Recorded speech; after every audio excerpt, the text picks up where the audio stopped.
SC home science semester 5 paper number 6 unit number 5 રમતવીરોનું પોષણ એમાં કસરત પહેલાંના ન્યુટ્રિશનની ગાઈડલાઇન વિશે આપણે વિસ્તૃત માહિતી મેળવશું. આટલા બધા લેક્ચરોમાં આપણે રમતવીરોને જુદા જુદા પોષણની જરૂરિયાત કઈ હોય છે અને તેને શેમાંથી કયા પ્રકારનું પોષણ મળે છે તે વિશે જાણ્યું હતું. હવે આપણે કસરત પહેલાં ન્યુટ્રિશનની ગાઈડલાઇન્સ શું હોય છે તે આપણે જાણીએ. સુપર કોમ્પેન્સેશનનો આહારનો ઉપયોગ કરી કાર્બોહાઈડ્રેટને બંધ કરવાનું અથવા તો વાપરી નાખવાનું હોય છે. સ્પર્ધા પહેલાંના પ્રથમ 3 દિવસ દરમિયાન 600 ગ્રામ પ્રતિ દિવસ કાર્બોહાઈડ્રેટ મળી રહે તેની કાળજી રાખવાની હોય છે. સ્પર્ધા પહેલાંના દિવસોમાં પુષ્કળ પ્રમાણમાં પાણી આપવાનું હોય છે, જેથી પાણી અથવા તો કોઈ પણ પ્રકારનું ફ્લુઇડ, જેથી કરીને રમતવીરનું પૂરેપૂરું ડાયડ્રેશન થાય. જો રમતવીરને ખૂબ જ પરસેવો થતો હોય તો સોડિયમ ક્લોરાઇડનો ઉમેરો કરો. સ્પર્ધા પહેલાંના દિવસ દરમિયાન વધારે ફાઇબર ધરાવતો આહાર ન અપાય તેની ખાસ કાળજી લેવી, કારણ કે ફાઇબરને પરિણામે પાચન તંત્રમાં મુશ્કેલી ઉત્પન્ન થાય છે. સ્પર્ધા સમયે 2 થી 4 કલાક પહેલાં કાર્બોહાઈડ્રેટ વધારે હોય તેવો આહાર આપવો, જેથી કરીને લીવર અને ગ્લાયકોજનનું પ્રમાણ જળવાઈ રહે. આ પ્રકારના આહારમાં સહેલાઈથી પચી શકે તેવા ખાદ્યો અથવા એનર્જી ડ્રિંક્સનો ઉપયોગ ટૂંકા ગાળાની સ્પર્ધા માટે કરી શકાય, જ્યારે લાંબા ગાળાની સ્પર્ધા માટે અર્ધઘન અથવા ઘન ખાદ્યો જેવા કે એનર્જી બાર, બ્રેડ વગેરે આપવા, પરંતુ તેમાં ચરબી કે ફેટ કે પ્રોટીનનું પ્રમાણ ખૂબ જ ઓછું હોવું જોઈએ. ઘણા રમતવીરોને વધારે કાર્બોહાઈડ્રેટ ધરાવતો આહાર અથવા ડ્રિંક લેવાથી હાઇપોગ્લાયસેમિયા ઉત્પન્ન થાય છે. તેવા લોકો વોર્મઅપ કસરતો કર્યા બાદ અથવા તો સ્પર્ધા શરૂ થવાની થોડી મિનિટો પહેલાં આહાર લેવાનું પસંદ કરે છે. આથી આવા રમતવીરો એ વધારે કાર્બોહાઈડ્રેટ આહાર લેતા પહેલાં કાર્બોહાઈડ્રેટ્સ ટોલરન્સ ટેસ્ટ કરાવી શકે છે. કસરત અથવા સ્પર્ધા દરમિયાનનું પોષણ. 60 મિનિટ કે તેનાથી વધારે ચાલતી કસરતો અથવા સ્પર્ધા દરમિયાન કાર્બોહાઈડ્રેટ આપવાથી રમતવીરોનું પરફોર્મન્સ સારું મળે છે, જેનું કારણ પ્લાઝમા ગ્લુકોઝ લેવલની જાળવણી અને કાર્બોહાઈડ્રેટનું ઓક્સિડેશન વધવાને કારણે થાય છે. ઘણા બધા સંશોધનોને પરિણામે એવું જાણવા મળ્યું છે કે દ્રાવ્ય કાર્બોહાઈડ્રેટ્સ જેવા કે glucose, maltose, sucrose, glucose polymer અને ડિસ્પોઝેબલ સ્ટાર્ચનું એક સરખા વેગથી ઓક્સિડેશન થાય છે. કસરત દરમિયાનના પોષણની ગાઈડલાઇન. 60 મિનિટથી વધારે કસરત ચાલતી હોય તો જ કાર્બોહાઈડ્રેટ ડ્રિંક્સ આપવામાં આવે છે. વધારેમાં વધારે 60 ગ્રામ પ્રતિ કલાક કાર્બોહાઈડ્રેટ્સ લેવો જોઈએ. વધારે કાર્બોહાઈડ્રેટ ધરાવતા પીણાઓ ન લેવા જોઈએ, કારણ કે તેને પરિણામે ઓસ્મોલાલિટી બદલાય છે અને ગેસ્ટ્રોઇન્ટેસ્ટાઇનલ પ્રોબ્લેમ થાય છે. 90 મિનિટથી વધારે સમય માટેની કસરત કરી ફ્લુઇડ લોસ જાણવાનો પ્રયત્ન કરવો જોઈએ. ફ્લુઇડનું વધારે કદ લેવાથી જઠર ઝડપથી ખાલી થાય છે. આથી રમતવીરે 6 થી 8 મિલી પ્રતિ કિલો શરીરના વજન પ્રમાણે લેવું જોઈએ. કસરત અથવા સ્પર્ધા બાદનું પોષણ.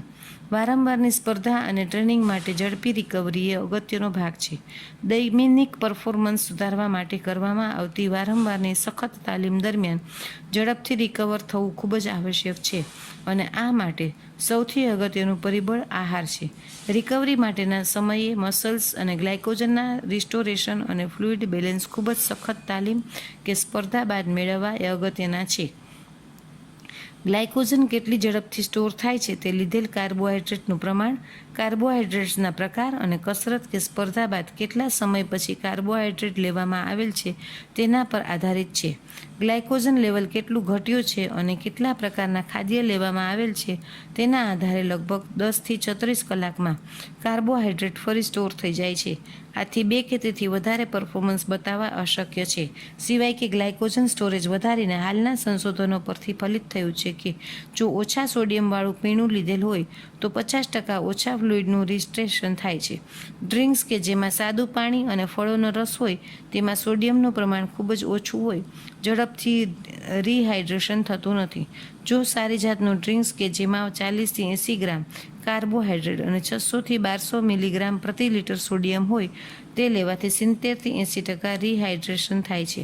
આ પરથી ફલિત થાય છે કે જો કાળજીપૂર્વક સારા સ્પોર્ટ્સ ડ્રિંક્સ લેવામાં આવે તો વોટર લોસના 150 થી 200% ફ્લુઇડ લેવાથી રિહાઇડ્રેશન થાય છે, અને ઊંચી ગ્લાયસેમિક ઇન્ડેક્સ ધરાવતા કાર્બોહાઈડ્રેટ્સ લેવાથી રિકવરી ઝડપથી આવે છે.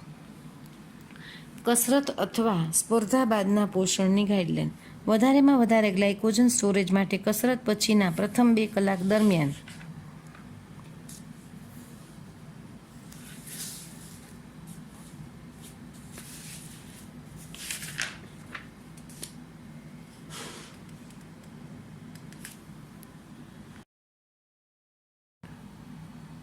સો ગ્રામ કાર્બોહાઈડ્રેટ્સ ઘન અર્થઘન અથવા પ્રવાહી સ્વરૂપે આપવો જોઈએ.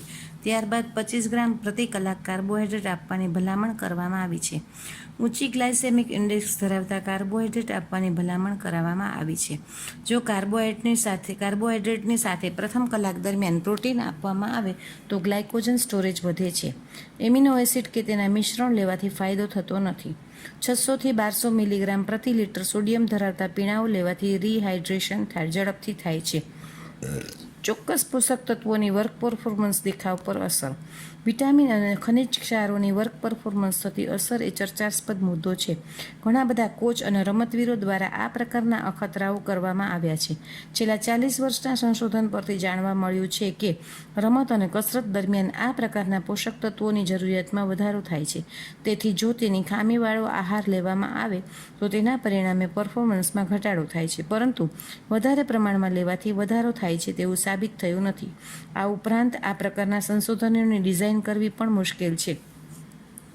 બી વિટામિન્સ. થાયામીન, રેબોફ્લેવિન અને નાયાસિન આ 3 વિટામિન એ શક્તિ મુક્ત કરવામાં ચયાપચય કોફેક્ટર તરીકે કામ કરે છે. આથી જ અમેરિકા અને કેનેડામાં પોષક તત્વોનું પ્રમાણ શક્તિની જરૂરિયાતના આધારે ગણવામાં આવે છે અથવા તો ભલામણ કરવામાં આવે છે. આથી તાલીમ દરમિયાન જ્યારે શક્તિમાં વધારો થાય છે ત્યારે બાકીના બધા પોષક તત્વોના પ્રમાણમાં પણ આપોઆપ વધારો થઈ જાય છે.